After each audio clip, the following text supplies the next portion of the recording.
Good morning class 11। आज हम chapter number 5 start करेंगे बीएसटी में। और जो चैप्टर का नाम है वो है emerging modes of businesses. Emerging का मतलब है उभरते हुए, मोड्स माने तरीके ऑफ बिजनेसेस, यानी कि व्यापार में जो नए तरीके आजकल आ रहे हैं। What are different new modes that are coming, what is the new thing, what is the new approach of doing business, यानी कि बिजनेस को अब कैसे नए तरीके से उसका आधुनिकीकरण हो रहा है। कौन कौन सी चीजें हैं जो हमारी परंपरागत यानी कि जो traditional way of doing business है उसको कैसे हटाकर और हम मॉडर्न फॉर्म में बिजनेस की तरफ जा रहे हैं। इस चैप्टर उस चीज को हम इस चैप्टर में स्टडी करेंगे। तो सबसे पहले इस चैप्टर को स्टडी करने के लिए हमें समझना होगा ई बिजनेस के बारे में। ई बिजनेस बहुत सिंपल कॉन्सेप्ट है बच्चों। ई बिजनेस का मतलब होता है बिजनेस ओवर इंटरनेट। ई से मतलब है इंटरनेट यहाँ पर बच्चों। तो ई बिजनेस का मतलब है the business processes when we are doing over internet or when we are doing with the help of internet, उसे हम ई बिजनेस कहते हैं। ठीक है, आजकल आपने देखा होगा कि आपको कहीं कोई शॉप खरीदने की जरूरत नहीं है। What you are supposed to make, you are supposed to make a virtual platform on the internet. लोग क्या करते हैं आजकल अपनी वेबसाइट डेवलप कर लेते हैं, that is virtual platform. Virtual shop हमने बना ली, वहां पर हमें एक्चुअल पोस्ट करने की जरूरत नहीं होती। हमें क्या करना होता है, we are suppose to take photos and we have to write description of our product. जो भी प्रोडक्ट हमारे पास है हम क्या करेंगे, एक सिंपल वेबसाइट बनाएंगे, उसमें अपना एड्रेस और पूरी information about our business in which we are dealing, जिस भी बिजनेस में हम डील कर रहे हैं उसकी सारी इंफॉर्मेशन उस वेबसाइट पर डाल देते हैं और उसकी फोटोग्राफ्स, ठीक है, और उसमें कस्टमर रिव्यूज भी हम ऐड ऑन कर सकते हैं to create a loyalty among the customer और टू क्रिएट अ कॉन्फिडेंस और अ ट्रस्ट बिल्डिंग। समझ में आ रहा है? तो हम क्या करते हैं, एक वेबसाइट डेवलप करते हैं, वो वर्चुअल प्लेटफॉर्म हो गया, और वहां पर क्या करते हैं हम अपने प्रोडक्ट की पूरी इंफॉर्मेशन, कॉन्टैक्ट डिटेल्स और सारा कुछ जैसे जैसे हम काम करते हैं वो सारी इंफॉर्मेशन उस पर डाल देते हैं। और तो वहां पर क्या हो गया, एक वर्चुअल प्लेटफॉर्म हो गया, so that the customer can come and connect with us. तो वहां पर मेल के थ्रू, मैसेज के थ्रू, टेलीफोन के थ्रू वो अपना क्या कर सकता है, या ऑनलाइन सीधा वो अपना जो ऑर्डर है वो प्लेस कर सकता है, and then you have to deliver the product to your customer. और भी दूसरे तरीके हैं, जैसे आजकल अमेजॉन है, फ्लिपकार्ट है, किसी एक पर्टिकुलर प्लेटफॉर्म पर आप अपना प्रोडक्ट भी वहां पर सेल आउट कर सकते हैं, या कस्टमर वहां पर जाकर जो भी उन्हें जरूरत का सामान है, what ever they required, they can by that particular product 24/7। तो ट्रेडिशनली क्या होता है कि आपको एक दुकान खोलनी होती है, वहां पर बहुत सारे लोगों को नौकरी देनी होती है, so that they can manage your place और योर शॉप। वहां पर आपको डिस्प्ले लगाना होता है, तो बहुत सारी चीजें होती हैं, बहुत सारी मेहनत होती है that you are suppose to do. लेकिन जो वर्चुअल प्लेटफॉर्म्स है, ना वहां पर आपको लड़कियों को लगाने की जरूरत होती है, ना वहां कोई डिस्प्ले लगाने की जरूरत होती है, ना सिक्योरिटी की जरूरत होती है, आपको ना कोई डिस्प्ले लगाना है, किसी भी तरीके की कोई मेहनत नहीं है। You are just suppose to take orders and you have to just pack it and send it to the customer by taking the payments.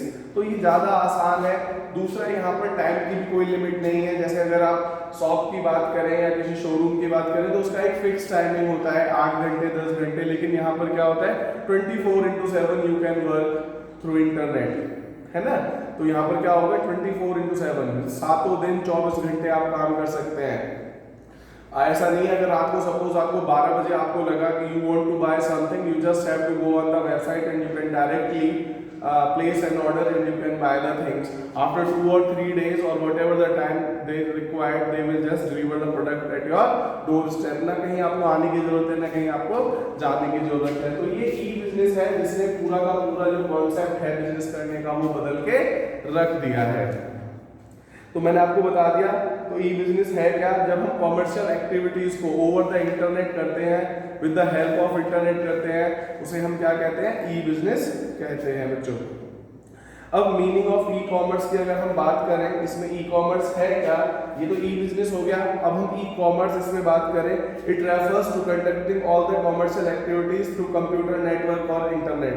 ठीक है, अब इसमें है क्या बच्चों, मैंने आपको बता दिया स्कोप क्या है क्योंकि आजकल जो है लोगों के पास टाइम नहीं है, people are so busy and they don't have time such that they can go to market and purchase the things, है ना। तो उनके लिए आसान क्या होता है, they just have to open their smartphone और लैपटॉप और they have to just search the product and have to place an order.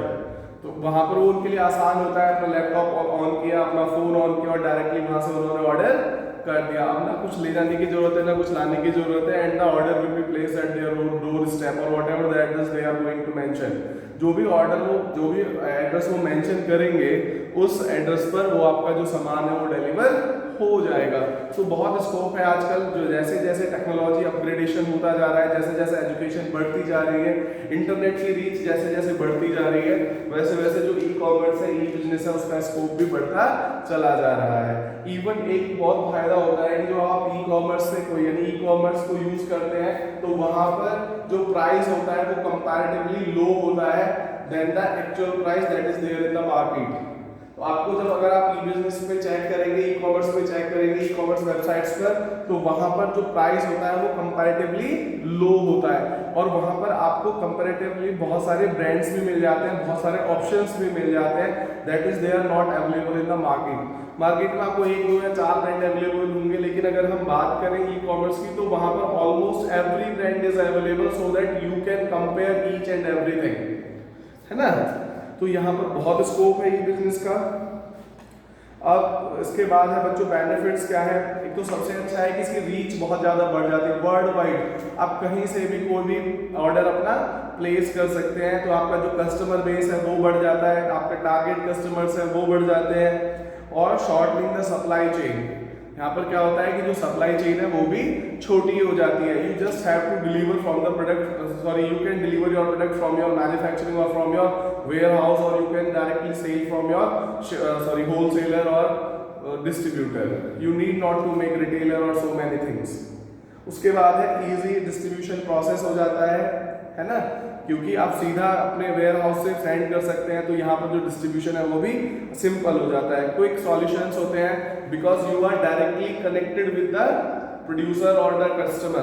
Producer is directly connected to the customer and customer is directly connected with the producer. तो यहाँ पर क्या होता है, कोई भी लैग नहीं होता, अब सीधे जब कनेक्शन होता है तो सीधा कम्युनिकेशन होता है, जिससे जो फंक्शन है वो प्रॉपरली हो जाते हैं और जो इंफॉर्मेशन है वो भी सीधी ट्रांसफर हो जाती है। तो वहाँ पर अगर कोई डाउट होता है, कोई कंफ्यूजन होता है, कोई प्रॉब्लम होती है तो उसका सॉल्यूशन भी फास्ट होता है।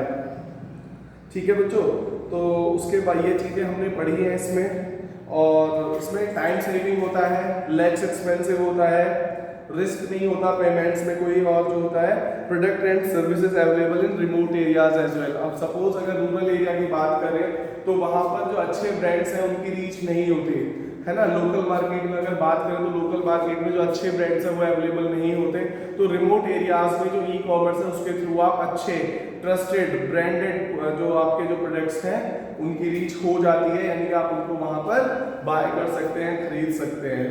तो बच्चों आज हमने ई कॉमर्स के बारे में पढ़ा है, आप इसको अच्छे से स्टडी करें, अगर कोई प्रॉब्लम होती है तो आप मुझसे डिस्कस कर सकते हैं। Thank you, have a nice day.